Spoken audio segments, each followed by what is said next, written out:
ఇదే సభలో స్పీకర్గా సుదీర్ఘమైన అనుభవం వారికి ఉన్నది. మాజీ ముఖ్యమంత్రి చంద్రశేఖరరావు గారితో కలిసి పనిచేసిన సుదీర్ఘమైన అనుభవం కూడా వారికి ఉన్నది. అయితే ఇక్కడ వారు కొన్ని విషయాలు మరి సందర్భంగా గుర్తు లేదో రాలేదో నాకు తెలీదు. వారికి మీ ద్వారా గుర్తు చేయదలుచుకున్నాను. 2011 సంవత్సరంలో శాసనమండలి ఎన్నికలలో భారతీయ జనతా పార్టీ టీఆర్ఎస్ పొత్తు పెట్టుకున్నారు. ఆనాడు ఇదే సభలో ఉన్న ఈరోజు కేంద్ర మంత్రి బీజేపీ అధ్యక్షుడు కిషన్ రెడ్డి గారు, ఎండెల లక్ష్మీనారాయణ గారు ఇద్దరు శాసనసభ్యులు బీజేపీ నుంచి టీఆర్ఎస్ అభ్యర్థికి అధికారికంగా ఓట్లేసినరు. ఒకటి. రెండవది, ఆనాడు ముగ్గురు టీఆర్ఎస్ ఎమ్మెల్యేలు కిరణ్ కుమార్ రెడ్డి గారికి ఓటేసిండ్రు. ఆ ముగ్గురు ఎవరే అంటే ఏనుగు రవీందర్ రెడ్డి గారు, కావేటి సమ్మయ్య గారు, కల్వకుంట్ల విద్యాసాగర్ రావు గారు. ఆ ముగ్గురు టీఆర్ఎస్ అభ్యర్థికి ఓటేయకుండా కిరణ్ కుమార్ రెడ్డి గారికి మద్దతు ఇచ్చినందుకు చంద్రశేఖరరావు గారు వారిని పార్టీ నుంచి బహిష్కరించడం జరిగింది. ఆ సందర్భంగా ఎమ్మెల్యేలు ఏం చెప్పిండ్రంటే, అయ్యా మీ అల్లుడు గారే మమ్మల్ని ఇక్కడ ఓటేయమని చెప్తే మేము పోయి అక్కడ ఓటేసినాము, ఓటేయమన్న మీ అల్లుడినేమో ఇంట్లో పెట్టుకున్నావు, మమ్మల్ని పార్టీ నుంచి ఎట్లా బహిష్కరిస్తామని వాళ్ళు మాట్లాడడంతో తిరిగి 2014లో వారికి టికెట్లు ఇవ్వడం జరిగింది. నెంబర్ 1. నెంబర్ 2, 2014 నుంచి 2023 వరకు పార్లమెంటులో ఏ సందర్భం వచ్చినా అధికారికంగా అక్కడ రికార్డులు ఉన్నాయి. కావాలంటే వారి పెద్దలు పోచారం శ్రీనివాసరెడ్డి గారు, నామ నాగేశ్వరరావు గారికో లేకపోతే కేశవరావు గారికో వారు అడిగితే ఎన్ని బిల్లులు వచ్చినప్పుడు లోక్సభలో కానీ రాజ్యసభలో కానీ వారు ఎవరి పక్షాన నిలబడి ఎవరికి మద్దతు పలికినరో అక్కడ సజీవంగా సాక్ష్యాలు ఉంటాయి. 3 తలాక్ కావచ్చు, 370 ఆర్టికల్ కావచ్చు, రైతు వ్యతిరేక నల్ల చట్టాలు కావచ్చు, జిఎస్టీ కావచ్చు, నోట్ల రద్దు కావచ్చు, ఇట్లా చెప్పుకుంటూ వెళ్తే కొన్ని వందల బిల్లులు లోక్సభలో రాజ్యసభలో వచ్చినప్పుడు టీఆర్ఎస్ పార్టీ స్పష్టంగా ఒక సందర్భంలో రాజ్యసభ సభ్యుడు అక్కడ బిల్లు ఉన్నదంటే ప్రత్యేకమైన విమానం వేసుకొని పోయి మోడీ గారికి అనుకూలంగా ఓటేయడం జరిగింది. Bharatiya Janata party, BRS, BJP ఒకే రకమైన ఆలోచన విధానంతో గత 10 సంవత్సరాలు ప్రభుత్వాలను కలిసి నడుపుకున్నారు. వాళ్ళిద్దరు కలిసి చర్చించుకున్నారు. ఇంతెందుకు, వాళ్ళ పార్టీ అంతర్గత విషయం ముఖ్యమంత్రి గారిని మార్చాలని ఇక్కడ చాలామంది మాజీ మంత్రులు చంద్రశేఖరరావు గారిని దించేసేయాలి, తారక రామారావు గారిని ముఖ్యమంత్రిని చెయ్యాలని చెప్పి ఆ మంత్రివర్గంలో ఉన్న వాళ్ళే చంద్రశేఖరరావు గారి మీద అవిశ్వాసం ప్రకటించి తారక రామారావు గారిని ముఖ్యమంత్రిని చేయండి అని వాళ్ళు మాట్లాడినరు. వాళ్ళందరూ ఒత్తిడి తట్టుకోలేక చంద్రశేఖరరావు గారు వెళ్ళి నరేంద్ర మోడీ ప్రధానమంత్రిని కలిసి నేను అక్కడి నుంచి మా వాళ్ళు తప్పుకోమంటుండ్రు, తప్పుకుంటా తారక రామారావు గారిని తెలంగాణ రాష్ట్రానికి ముఖ్యమంత్రిని చేస్తా, మీరు నాకు అనుమతి ఇవ్వమని అడిగినరని, నేను వారసత్వ రాజకీయాలు లేకపోతే రాచరికాలను నేను సమర్థించను, నేను వ్యతిరేకిస్తున్నా, అది ఎలా సాధ్యమో అని నేను చంద్రశేఖరరావును నిలదీసినని భారత ప్రధానమంత్రి తెలంగాణ రాష్ట్రానికి వచ్చినప్పుడు స్పష్టంగా ప్రకటన చేసిండు. ఇప్పుడు పెద్దలు శ్రీనివాసరెడ్డి గారిని నేను అడుగుతున్నా, మీకు ఎలాంటి సంబంధాలు లేకపోతే, అనుబంధం లేకపోతే, ఆయన అనుమతితోనే మీరు నిర్ణయాలు తీసుకోకపోతే మీ పార్టీ అంతర్గత వ్యవహార ముఖ్యమంత్రిని మార్చుకోవడం అనేది, అట్లాంటి విషయం కూడా మోడీ గారి అనుమతిని అడిగిండ్రంటే మీ బంధం ఫెవికల్ బంధం.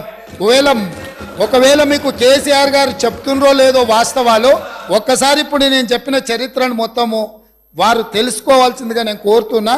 మీకు కొన్ని చెప్తాడు, కొన్ని దాస్తాడు.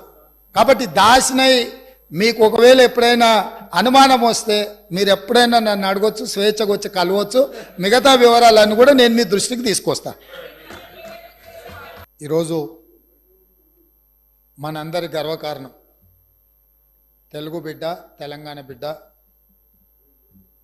ఏకైక మన ప్రాంత బిడ్డ ఈ దేశ ప్రధానమంత్రిగా ఆర్థిక సంస్కరణలు తీసుకొచ్చి దేశం యొక్క అభివృద్ధిని ప్రపంచ దేశాలతో పోటీ పడే విధంగా తీర్చిదిద్దిన కీర్తిశేషులు పాములపర్తి వెంకట నరసింహారావు గారికి భారత ప్రధానమంత్రిగా ఎనలేని సేవలు అందించిన సందర్భంగా భారతరత్న గౌరవ పురస్కారం వారికి దక్కింది.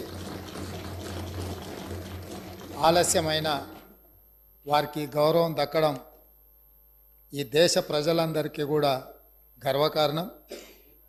ఈ సందర్భంగా నా తరఫున, ఈ సభ తరఫున, తెలంగాణ ప్రజలందరి తరఫున వారి కుటుంబ సభ్యులకు, అభిమానులకు, అడుగడుగున వారి రాజకీయ ఎదుగుదలకు సహకరించిన కాంగ్రెస్ పార్టీ నాయకులకు, ప్రధానంగా శ్రీమతి సోనియా గాంధీ గారు వారు ప్రధానమంత్రిగా ఎన్నికవ్వడానికి, ప్రభుత్వాన్ని నడిపించడానికి సహకరించి ఆనాడు నిజాంలకు వ్యతిరేకంగా రజాకర్ల దాష్టికం మీద పోరాటం చేసి హైదరాబాదు రాష్ట్ర విముక్తిలో అత్యంత కీలక పాత్ర పోషించిన కీర్తిశేషులు పివి నరసింహారావు గారికి భారతరత్న వచ్చిన సందర్భంగా ఈ సభంతా కరతాళ ధ్వనులతోటి వారికి, వారి కుటుంబానికి ధన్యవాదాలు చెప్పి వారి కుటుంబాన్ని మనస్ఫూర్తిగా అభినందిస్తున్నా.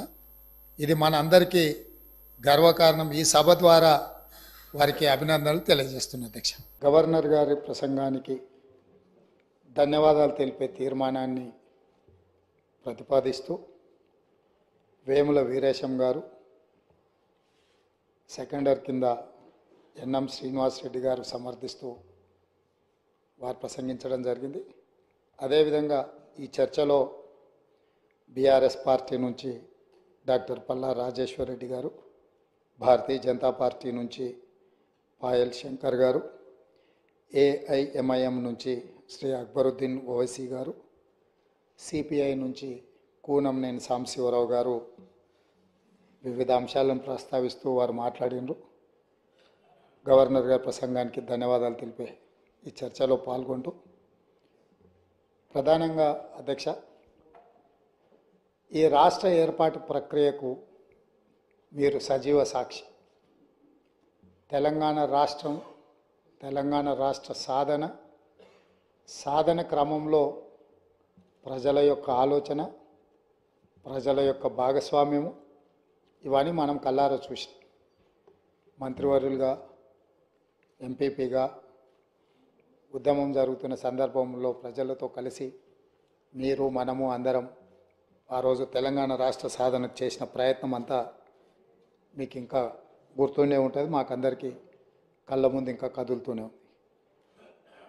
తెలంగాణ భౌగోళిక రాష్ట్రం మాత్రమే కాదు అధ్యక్ష, 4 కోట్ల ప్రజల భావోద్వేగం తెలంగాణ రాష్ట్రం అంటే. మనందరికీ రాష్ట్రం ఒక ఎమోషన్. తెలంగాణ చరిత్ర లోతుల్లోకి వెళ్ళి చూస్తే అడుగడుగున ఉద్వేగం, గుండె బరువెక్కే సందర్భాలు, సంఘటనలే ఉంటాయి. ఇలాంటి సంఘటనలు సుదీర్ఘ పోరాటం, వందలాది ప్రాణ త్యాగాలు, విద్యార్థులు ఫనంగా పెట్టిన జీవితాలు తెలంగాణలో తండాలలో, గూడాలలో, మారుమూల పల్లెల్లో మనకు కనిపిస్తాయి. ఏది ఏమైనా జూన్ 2, 2014 ఈ నేపథ్యంలో తెలంగాణ రాష్ట్రం ఏర్పడ్డది. ఈ రాష్ట్ర ఆవిర్భావము, గొప్ప ఆశయాలు, అద్భుతమైన కళలతో 4 కోట్ల ప్రజలు తమ జీవితంలో ఒక కొత్త ప్రయాణాన్ని మొదలుపెట్టిండ్రు అధ్యక్ష. ఎన్నో ఆకాంక్షలు, ఎన్నో ఆలోచనలతో 60 సంవత్సరాల సుదీర్ఘ పోరాటంలో కన్న కళలను నిజం చేసుకోవాలన్న ఆలోచనతో, ఉజ్వల భవిష్యత్తు ఉండాలని, బడుగు బలైన దళిత గిరిజన మైనారిటీ వర్గాలు, మహిళలు తమకు రక్షణ ఉంటుందని, తమ జీవితాలలో వెలుగు వస్తుందని, తాము ఆశించిన, తాము సాధించుకున్న తెలంగాణలో తమ కళలు నెరవేరుతాయని ఆకాంక్షించారు అధ్యక్ష. 9.5 సంవత్సరాల తర్వాత ఈరోజు ఈ సభలో మనందరం మళ్ళీ తెలంగాణ నేపథ్యాన్ని, 9.5 సంవత్సరాల గత పాలనలో జరిగిన అంశాలను ప్రస్తావించుకుంటూ ఇంకా కూడా ఆనాటి విధ్వంసకరమైన పరిస్థితులు, ఆధిపత్యం చెలాయించడం, పోలీసులను పెట్టి అణచివేయడం, ప్రభుత్వం మారినా మన జీవితాలలో మార్పు వచ్చినా ఇంకా భయం మనల్ని వెంటాడుతూనే ఉంది అధ్యక్ష. ఎందుకు నేను ఈ మాట చెప్తున్నా అంటే, ప్రజలు వ్యక్తులకు కుటుంబాలకు వ్యతిరేకంగా స్పష్టమైన తీర్పునిచ్చి మీ విధానాలను, మీ ఆలోచనలను, మీ విధ్వంసకరమైన ధోరణిని మేము తిరస్కరించినము. కాబట్టి మీలో మార్పు రావాలి, అందుకే మీ అధికారాన్ని మార్చినాము. ప్రధాన ప్రతిపక్షంగా మీ బాధ్యతను నెరవేర్చాలని ప్రధాన ప్రతిపక్ష హోదా వారికి ఇచ్చి ప్రజలు ఇంకొక అవకాశాన్ని ఇచ్చే ప్రయత్నం చేశారు.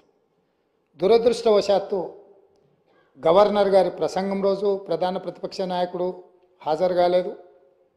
ఈరోజు ఈ చర్చలో అయిన వారు సుదీర్ఘమైన రాజకీయ అనుభవము, పరిపాలనలో వారికి అనుభవం ఉన్నది, 80,000 పుస్తకాలు చదివిన తెలంగాణ రాష్ట్రంలో అందరికంటే అతి గొప్ప మేధావిని అని వారు పదే పదే వారు ప్రస్తావిస్తుంటారు. ఆ మేధావితనం ఈ 4 కోట్ల తెలంగాణ ప్రజల యొక్క అభ్యున్నతి కోసం వారు ఉపయోగించి ఈ సభలో మా ప్రభుత్వం తీసుకుంటున్న నిర్ణయాలను సహేతుకంగా విశ్లేషించి ప్రస్తావించి ఏమైనా సలహాలు సూచనలు ఇచ్చి ఈ ప్రభుత్వం తీసుకుంటున్న నిర్ణయాలలో ఏమైనా ప్రజలకు ఇబ్బంది కలిగే అంశాలు ఏమైనా ఉంటే వాటిని సవరించి వారు సూచన చేస్తే వారి సూచనలు తీసుకొని ప్రతిపక్షాన్ని, ప్రతిపక్ష నాయకుడిని గౌరవించి మా ప్రభుత్వము ప్రజాపాలన అందించాలన్న ఆలోచనతో సభలోకి వచ్చినాం అధ్యక్ష. కానీ ప్రధాన ప్రతిపక్ష నాయకుడు రాకపోవడం, ఆ కుర్చీ ఖాళీగా ఉండడం ఈ సభ యొక్క గౌరవానికి మంచిది కాదని చెప్పి తమరి ద్వారా ప్రతిపక్ష నాయకుడికి సూచన చేస్తున్నారు అధ్యక్ష.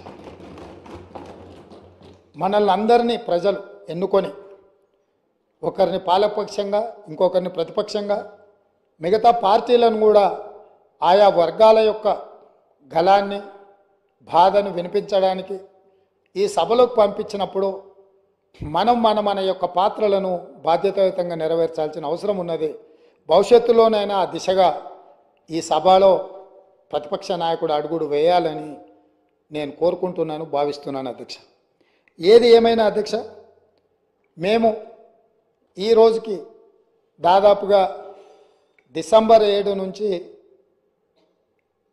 ఫిబ్రవరి 7 తారీఖు వరకు 60 రోజులు పూర్తి చేసుకున్నాం. ఈరోజు మనం ఫిబ్రవరి నెలలో 9 తారీఖు రోజు, డిసెంబర్ 9 రోజు మేము ఏదైతే నిర్ణయాలు కొన్ని ఇదే అసెంబ్లీలో అమలు చేసినాం, అందులో ప్రధానంగా ఆడబిడ్డలకు ఉచిత బస్సు రవాణా సౌకర్యము, బాధతోని ఆసుపత్రులలో ఆర్థిక భారం ఎక్కువై వైద్యం అందక చాలామంది పేదలు చనిపోతుంటే రాజీవ్ ఆరోగ్యశ్రీ పథకాన్ని అమలు చేయడం జరిగింది.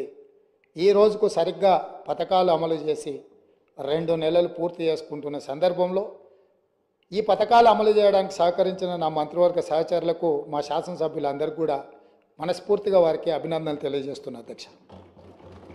అదేవిధంగా అధ్యక్ష, గతంలో జరిగిన చాలా లోపభూయిష్టమైన నిర్ణయాలు ఉన్నాయి.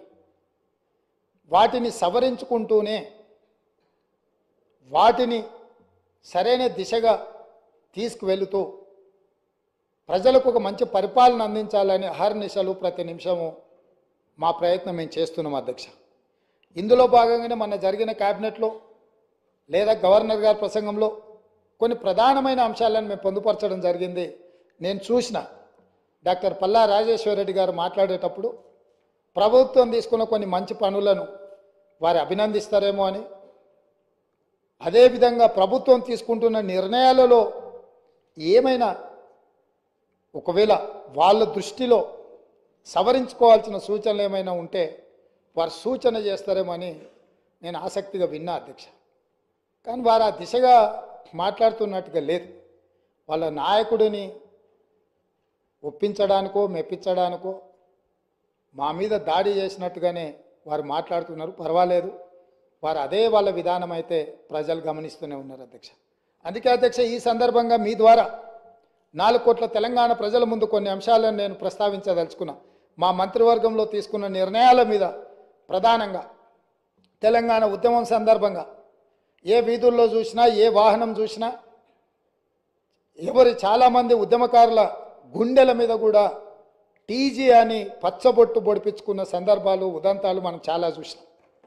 బండ్ల మీద రాసుకోవడమే కాదు, ఆనాడు ఏపీ అని ఉంటే ఏపీ వద్దు, టీజీ ఉండాలి, టీజీ కావాలి అని బండ్ల మీద టీజీ రాసుకోవడమే కాదు, గుండెల మీద కూడా పచ్చ పొడిపించుకున్న సందర్భాలు, తమ రక్తాన్ని చిందించి ఆ రక్తంతో గోడల మీద రాతలు రాసిన యువకులు టీజీ అని రాసుకున్నారు అధ్యక్ష. కేంద్ర ప్రభుత్వం కూడా తెలంగాణ రాష్ట్రం ఏర్పడ్డ తర్వాత టీజీ అని వాళ్ళు నోటిఫై చేస్తే జూన్ 2, 2014 నాడు రాష్ట్రం ఏర్పడ్డ మొదటి రోజే ప్రమాణ స్వీకారం చేసిన ప్రభుత్వం టీజీ బదులు టీఎస్ అని చెప్పి వారి రాజకీయ పార్టీకి నకలుగా టీజీని టీఎస్గా మార్చి ఆనాటి ప్రభుత్వం నిర్ణయం తీసుకున్నది అధ్యక్ష. అందుకే మేము జరిగిన తప్పిదాన్ని సవరిస్తూ ఈ రాష్ట్రం టీఎస్ కాదు, తెలంగాణ ప్రజలు కోరుకున్న విధంగా టీజీ ఉండాలి, తెలంగాణ ప్రజల యొక్క ఆత్మగౌరవం, త్యాగాలు ప్రతిఫలించాలి అన్న ఆలోచనతోని మా ప్రభుత్వం, మా మంత్రివర్గం టీఎస్ను టీజీగా మార్చింది. టీజీగా మార్చినందుకు స్వాగతిస్తారనుకున్న ఆ వైపు నుంచి ప్రభుత్వాన్ని అభినందిస్తారనుకున్న అధ్యక్ష. కానీ అది నిరాశనే కలిగించింది. అయినా మేమేం అధైర్యపడాలన్న ఆలోచనలో లేము, మేము ముందుకు వెళ్తాం అధ్యక్ష. అదేవిధంగా అధ్యక్ష, అధికారిక చిహ్నం ఎక్కడైనా, ఏ రాష్ట్రంలో అయినా, ఏ దేశంలో అయినా, ఈ ప్రపంచంలో రాచరిక వ్యవస్థను కాదని, ప్రజాస్వామిక పాలన ఉండాలని వేలాది లక్షలాది మంది పోరాట యోధులై యుద్ధంలో ముందు భాగాన నిలబడి రక్తం చిందించి నేల కొరిగి ప్రజాస్వామిక పరిపాలనను సాధించుకున్నారు. ఆ కోవలో భాగంగానే తెలంగాణ రాష్ట్రం నిజాంలకు, రజాకర్లకు వ్యతిరేకంగా నిటారుగా నిలబడి కొట్లాడి విముక్తి పొందినరు. ఇదే కాదు, ఆనాడు కాకతీయ సామ్రాజ్యానికి వ్యతిరేకంగా సమ్మక్క సారలక్క వీళ్ళందరూ పోరాటం చేసి పన్ను కట్టమంటే పన్ను కట్టమని తిరగబడి త్యాగాలు చేసిన సమ్మక్క సారలమ్మ జాతర మనం ఈరోజు ఆదివాసి బిడ్డలు జంపన్న వాగులో తలార స్నానం చేసి అక్కడికి వెళ్ళి దేవుణ్ణి దర్శించుకుంటున్నాం. అలాంటి త్యాగాల పునాదుల మీద ఏర్పడ్డ ఈ తెలంగాణ రాష్ట్రం, పోరాటాలతో ఏర్పడ్డ ఈ తెలంగాణ రాష్ట్రంలో రాష్ట్ర అధికారిక చిహ్నంలో ఒక పక్కన చార్మినార్, ఇంకొక పక్కన కాకతీయుల ఆనవాళ్ళు ఉన్నాయంటే రాచరిక పోకడులు ఏ విధంగా ఉన్నాయి, పాలకుల యొక్క ఆలోచన ప్రజాస్వామ్యానికి వ్యతిరేకంగా రాచరిక పోకడలతో రాష్ట్ర అధికారిక చిహ్నంలో రాచదర్పాలు ఉట్టిపడుతుంటే ఇంకా కూడా మనము గులాములుగా వెట్టి చాకిరి చేస్తూ బ్రతకాల్సిందేనన్న ఆలోచనతోటి మా మంత్రివర్గం అంతా ఆలోచన చేసి రాచరిక పోకడలు, రాచరికపు ఆనవాళ్ళు ఉండడానికి వీల్లేదు. ఈ రాష్ట్రం ప్రజాస్వామిక రాష్ట్రం, ఈ రాష్ట్రంలో ప్రజలు ఎన్నుకున్న ప్రభుత్వం ఉంది, ప్రజాపాలన సాగుతుంది అని చెప్పి అధికారిక చిహ్నాన్ని మార్చాలన్న నిర్ణయం తీసుకున్నాం. ఆ నిర్ణయాన్నైనా వాళ్ళు స్వాగతిస్తారేమని చూసినాం అధ్యక్ష. గవర్నర్ గారి ప్రసంగంలో ఈ అంశాలన్నీ కూడా ప్రస్తావించిన ఎక్కడ కూడా వాళ్ళ యొక్క సానుకూలత ఈ విషయంలో కనిపించలేదు అధ్యక్ష.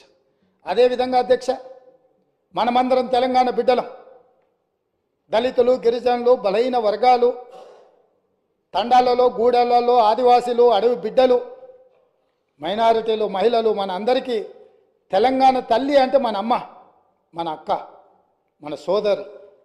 మనం కల్లారా చూసిన మన అమ్మలు, మన అక్కలు, మన కుటుంబ పెద్దలు ఎవ్వరు కూడా వజ్ర వైదూర్యాలతోని కిరీటాలు పెట్టుకొని, వడ్డానాలు పెట్టుకొని మనం ఎన్నడూ మన తెలంగాణ తల్లిని చూడలేదు అధ్యక్ష.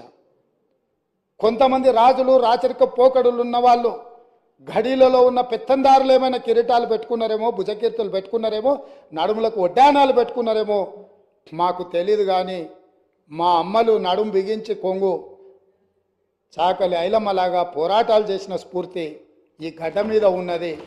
చాకలి ఐలమ్మ స్ఫూర్తిగా తెలంగాణ తల్లి ఉంటుందని మేము అనుకున్నాం. తెలంగాణ తల్లి అంటే ధీశాలి పోరాట యోధురాలుగా ఉంటుంది, లేకపోతే దర్పం ఉట్టిపడే, కళ్ళల్లో కాంతి, ముఖంలో వర్చస్సు, చూపులో ప్రేమ ఆప్యాయత, ఒక తల్లి తన బిడ్డను ఎంత ఇష్టంగా ఎంత ప్రేమగా చూస్తుందో ఆ విధంగా తెలంగాణ తల్లి ఉంటుంది అని మేము ఆశించినాం, ఉండాలని మేము ఆశించినాం. కానీ రాచరిక పోకడలతో, కిరీటాలు, వజ్ర వైదూర్యాలతో తెలంగాణ తల్లిని మనకు రుద్దాలనే ప్రయత్నం చేసిండ్రు. అందుకే కవులు కళాకారులకు నిలయమైన ఈ తెలంగాణ రాష్ట్రంలో కవుల కళాకారుల నుంచి సూచన తీసుకొని మన అమ్మలాగా మన తెలంగాణ తల్లి ఉండాలి, ఆ తెలంగాణ దర్పం ఉట్టిపడే విధంగా తెలంగాణ తల్లి ఉండాలని మంత్రివర్గం నిర్ణయం తీసుకుంటే కనీసం తెలంగాణ తల్లి విషయంలోనైనా రాజకీయ విభేదాలను ఆలోచనలను పక్కన పెట్టి ప్రతిపక్షం కలిసి వస్తుందేమో అని మేము చూసినాం అధ్యక్ష. కానీ మాకు నిరాశనే మిగిలింది అధ్యక్ష. అదేవిధంగా అధ్యక్ష, ఆనాడు Osmania university, Kakatiya university, Palamuru university, Mahatma Gandhi university, ఏ యూనివర్సిటీ, ఏ కాలేజు, ఏ పాఠశాల, ఏ నగరం చూసినా, ఏ పట్టణం చూసినా, ఏ గ్రామం చూసినా, ఏ వీధి చూసినా ఆనాడు మారుమోగిన గీతం జయ జయ హే తెలంగాణ. ఈ గానం అందశ్రీ అని ఒక కవి తెలంగాణ ప్రజలకు అందించి గుండెల నిండా ఊపిరి పీల్చుకొని లక్షలాది మంది తెలంగాణ ఉద్యమకారులు, నిరుద్యోగ యువకులు, విద్యార్థులు తెలంగాణ ఉద్యమంలో ముందు భాగాన నిలబడి పోరాటం చేసి ఆనాటి పాలకుల యొక్క దాష్టికానికి నేల కొరిగినా కూడా జయ జయ హే తెలంగాణ నినాదంతో ఈ తెలంగాణ రాష్ట్రాన్ని సాధించినరు. ఈ రాష్ట్రాన్ని సాధించిన జయ జయ హే తెలంగాణ గీతం ఈ తెలంగాణ రాష్ట్రీయ గీతంగా మారుతుంది అని చెప్పి 4 కోట్ల తెలంగాణ ప్రజలు భావించిండ్రు, ఆశించిండ్రు, ఆకాంక్షించిండ్రు. కానీ ఈ గొప్పతనం ఒక దళిత బిడ్డకు, ఈ గొప్పతనం ఆనాడు ఉద్యమాన్ని ఉవ్వెత్తున ముందుకు నడిపించిన ఒక ఉద్యమకారుడికి ఇవ్వకూడదన్న ఆలోచనతో, కుట్రతో నాటి పాలకులు జయ జయ తెలంగాణ గానాన్ని, గీతాన్ని తెలంగాణలో వినిపించకుండా నిషేధించినంత పనిచేసిండ్రు అధ్యక్ష. అందుకే ఈరోజు ఆ ఉద్యమ స్ఫూర్తితో ఉద్యమాలను గౌరవించే పార్టీగా, ప్రజల పోరాటాలను గుర్తించి, ప్రజల యొక్క ఆకాంక్షలను మన్నించి, ప్రజల యొక్క ఆలోచనలకే అనుకూలంగా పరిపాలన అందించిన పార్టీగా జయ జయ తెలంగాణ గీతాన్ని రాష్ట్రీయ గీతంగా ఆమోదించినాం. కనీసం దాన్నైనా, కనీసం ఆనాడు ఉద్యమం, ఆనాడు రాష్ట్ర సాధనలో గత 9.5 సంవత్సరాలు వాళ్ళు అనుభవించిన అధికారానికి పునాదులు వేసిన ఈ గీతాన్ని రాష్ట్రీయ గీతంగా మేము ఆమోదిస్తే అభినందిస్తారేమో, అభినందించకపోయినా ఆహ్వానిస్తారేమో అని చెప్పి 4 కోట్ల తెలంగాణ ప్రజలు ఎదురు చూస్తే నిరాశనే మిగిలింది అధ్యక్ష.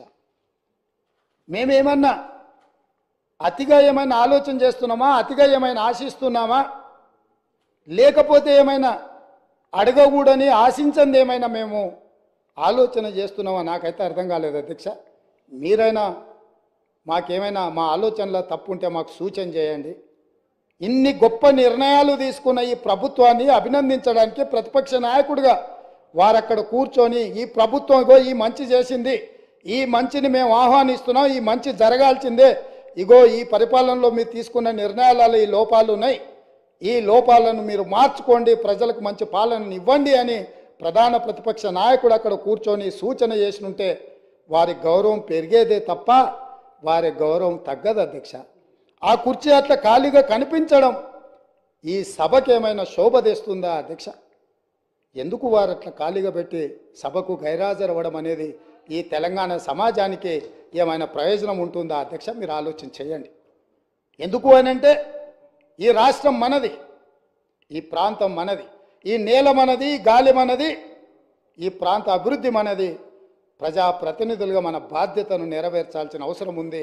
ఒకవేళ ప్రతిపక్షం దారి తప్పితే గుర్తు చేయాల్సిన బాధ్యత సభాపక్ష నాయకుడిగా నా మీద ఉన్నదన్న ఆలోచనతోటి వారికి సూచన చేస్తున్న అధ్యక్ష. ఆ పైన వారి ఇష్టం. అదేవిధంగా అధ్యక్ష, పదే పదే ఈ ప్రభుత్వం వచ్చిందో రాలేదో దివాలా తీసింది, ఈ ప్రభుత్వం దగ్గర చెల్లిగవ్వలేదు, ఈ ప్రభుత్వం ఎట్లా నడుపుతారు, ఆ పథకం ఎట్లా చేస్తారు, ఈ పథకం ఎట్లా అమలు చేస్తారు, మీ దగ్గర నగదేడు ఉంది, వాళ్ళ ఆలోచన ఎట్లుందంటే అట్లా జరిగితే బాగుండు, వీళ్ళు దివాలా తీస్తే బాగుండు, ప్రజలకు ఏం అందకపోతే బాగుండు, ప్రజలు ఇబ్బందులలో ఉంటే బాగుండు అని ఉట్టి మీద పిల్లి శాపనార్థాలు పెట్టినట్టే ఉంది అధ్యక్ష. పిల్లి శాపనార్థాలకు ఉట్టి తెగిపడుతుందా అధ్యక్ష? అట్లనే 9.5 సంవత్సరాల అధికారంలో ఉన్న మీరు కనీసము 100 రోజులు కాకముందే రోజు పొద్దున్న లేస్తే ఈ శాపనార్థాలు ఏంది అధ్యక్ష? నేను మీకు గుర్తు చేయదలుచుకున్న అధ్యక్ష, వాళ్ళు అధికారంలో ఉన్నప్పుడు గత ప్రభుత్వ ఉద్యోగులు ఇక్కడ ఉన్నారు, బయట కూడా ఉన్నారు. ఈ ప్రభుత్వ ఉద్యోగులకు గత ప్రభుత్వాలు ఎన్ని ఉన్నా 1 తారీఖు నాడు జీతాలు రిటైర్ అయిన ఉద్యోగులకు పెన్షన్లు ఇచ్చేది అధ్యక్ష. కానీ గత ప్రభుత్వం 25 తారీఖు వరకు విడతల వారీగా ప్రభుత్వ ఉద్యోగులకే జీత భత్యాలు ఇవ్వలేనంత పరిస్థితి, ఆర్థిక సంక్షోభాన్ని కల్పించి మొత్తం రాష్ట్రాన్ని దివాలా తీపించి ఈ రాష్ట్రంలో ఉద్యోగస్తులకు జీత భత్యాలు ఇవ్వని పరిస్థితులు కల్పించి ఆ స్థితిలో రాష్ట్రాన్ని మాకు అప్పచెప్తే కష్టపడి ఆలోచన చేసి విధి విధానాలను సవరించుకొని మా ఆర్థిక మంత్రి, మా ఉప ముఖ్యమంత్రి బట్టి విక్రమార్క గారు కష్టపడి మొదటి నెల 4 తారీఖు లోపలనే జీత భత్యాలు ప్రభుత్వ ఉద్యోగుల ఖాతాలు వేసినాం. ఈసారి 1 తారీఖు నాడు ఈ రాష్ట్ర అభివృద్ధి కోసం, అభ్యున్నతి కోసం నిరంతరం పనిచేస్తున్న ఉద్యోగస్తులకు 1 తారీఖు నాడు జీత భత్యాలు వాళ్ళ ఖాతాలో వేసినాం. మీరు వారి క్లారిఫికేషన్లో మాట్లాడొచ్చు అధ్యక్ష, వారు ఏదైనా ఉంటే సో మేము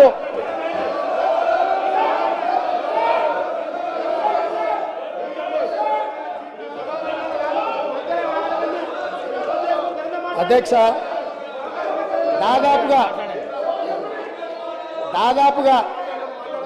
1 తారీఖు నాడు 4,800 కోట్ల రూపాయలు ప్రభుత్వ ఉద్యోగులకు, పెన్షన్దారులకు. Speaker sir, I'm not yielding. శాసనసభ వ్యవహారాల మంత్రిగా వారు పనిచేసిన అనుభవం ఉంది హరీష్ రావు గారికి. శాసనసభ వ్యవహారాల మంత్రిగా సభానాయకుడు నిలబడి మాట్లాడుతున్నప్పుడు కనీస గౌరవం కానీ పాటించాల్సిన బాధ్యత వారి మీద ఉన్నది.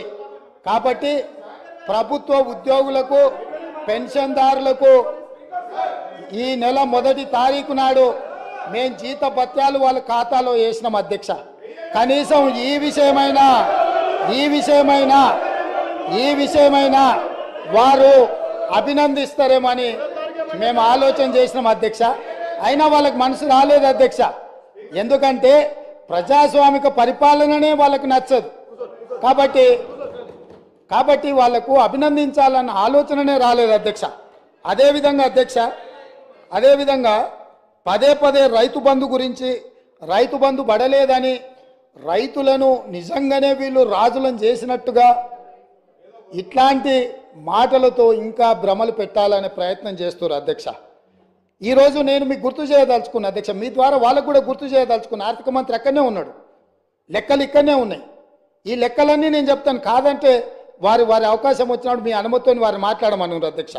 రైతు బంధు ఇంకా వేయలేదు, ఎక్కడ పోయింది ప్రభుత్వం అని చెప్పిండ్రు కదా, పదే మాట్లాడుతున్నారు అధ్యక్ష. 2018-19 యాసంగి రైతు బంధు 20-10-2018 నాడు మొదలుపెట్టి 30-3-2019 5 నెలలు పట్టింది అధ్యక్ష.